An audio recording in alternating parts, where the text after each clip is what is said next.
Congratulations, you finally found a video that is going to help you stop being shy and socially awkward.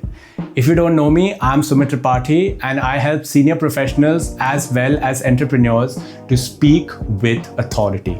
And today, after covering these 5 points, you are going to stop feeling shy. So the first thing to understand is we all are a bit weird. So back when I had social anxiety, I used to put people on a pedestal. I used to think, oh wow, this person has achieved so much, therefore am I even worth their time? And because I put them on a pedestal, it was always hard and uncomfortable for me to have conversations with them. But today, even though I've achieved so much professionally as well as personally, I'm not ashamed to admit it, I'm also a bit weird, a bit quirky. And I'm sure you are too.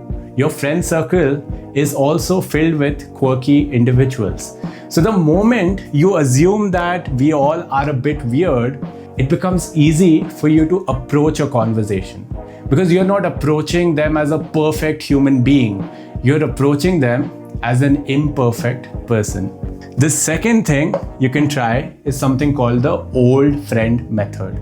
So the old friend method is a popular method that George Clooney uses. Whenever he meets a stranger, he pretends that they are an old friend he is seeing after years and years. And this brings the right energy to be your authentic self. And it's very important because once you skip the small talk, once you get rid of the awkwardness and you just approach someone like you've known them for years, the conversations become much more connectional as well as authentic. In fact, whenever I meet someone nowadays, I don't ask them what they do for a job. I ask them, are you passionate about your job? I don't ask them, oh, what are your goals in the next 5 years? I ask them, what is a childhood dream and did you accomplish it or did you let it go? These are deeper conversations to be had.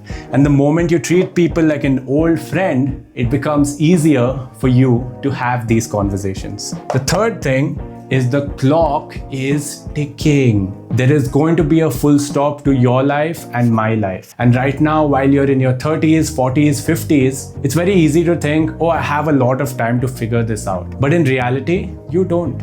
Life is unpredictable and so is death. In fact, I would recommend you a book called Tuesdays with Maury, which will teach you how to accept death and live the best life you can. And a life constantly doubting yourself and filled with this shyness and social anxiety is a very poorly lived life because you will never be able to express yourself. So whenever you feel, should I talk to this new person?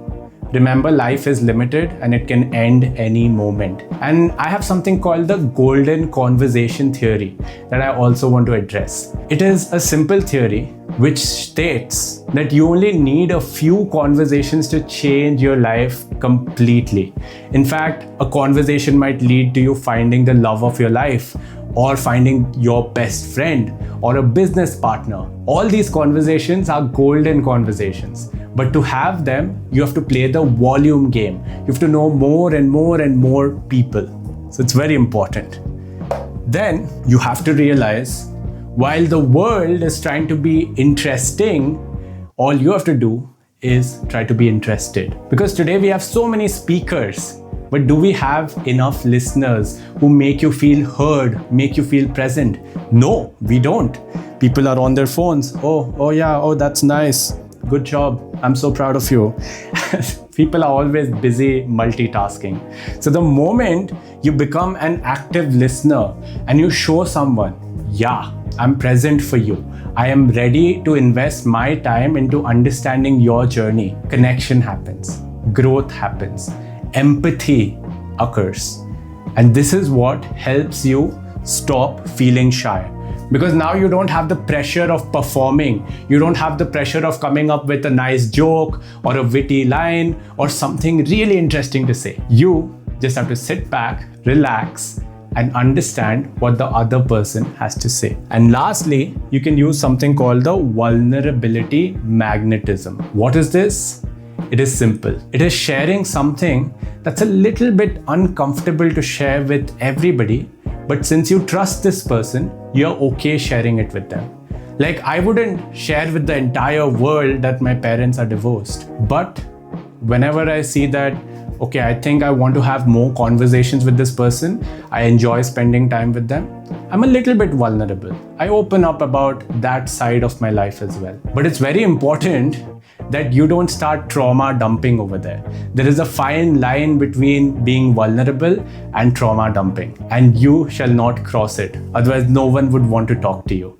So it's very important to create this sense of safety and trust. And the moment you're being vulnerable with someone, you're also encouraging them to be vulnerable, which leads to connection and growth in any relationship. And of course, it makes it easier to stop being shy. So try these things out.